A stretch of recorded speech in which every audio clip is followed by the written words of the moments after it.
Hello, friends, and welcome to our pro-life reflections on the readings for the 33rd Sunday in Year C.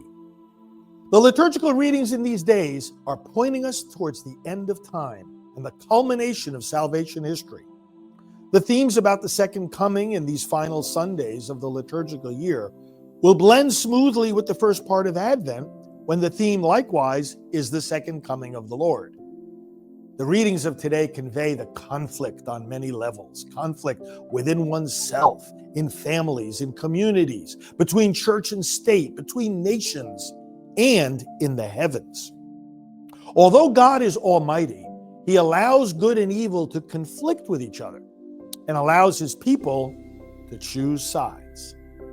Once we choose, we have to fight for what we have chosen. And even when we are still on God's side, it will not be easy. There's always a price to pay for doing what's right, because evil is always fighting against good. This is the overall context in which the church's defense of human life in our day needs to be understood, and in which our own acknowledgement of the sanctity of life needs also to be understood. It's never enough just to be content with acknowledging to others the beauty of life and presenting that beauty. Some, in doing this, consider themselves exempt from the full-scale war that's been launched against the sanctity of life in our day. St. John Paul's encyclical Evangelium Vitae, the Gospel of Life, makes it clear that nobody is exempt from this war. Now, some pay a higher price than others for their conscientious objection to the forces of death. For instance, medical professionals who refuse to take part in actions that take or endanger the very lives that they're committed to serve.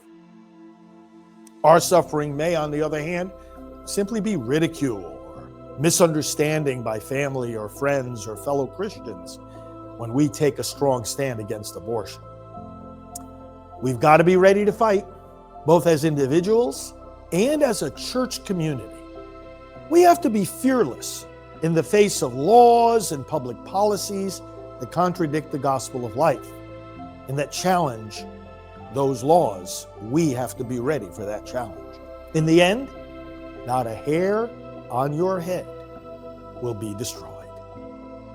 Friends, to find pro-life reflections on the readings for all the Sundays of the year, go to preachingonabortion.com. And there you can also order my book, Proclaiming the Message of Life.